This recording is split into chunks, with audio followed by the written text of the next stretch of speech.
Yes. This question From Abdul Rahman, I'm sorry. Last time we allowed Abdul Rahman. Achha. So this question is from Holland.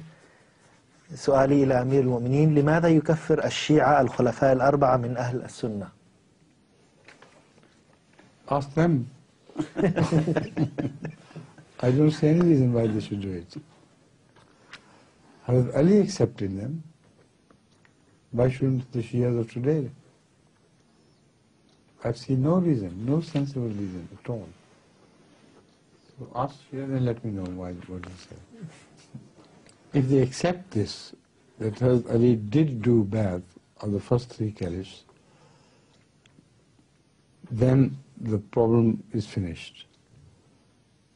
Then if they object against anybody accepting them as caliphs, then the first objection should be raised against Hazrat Ali.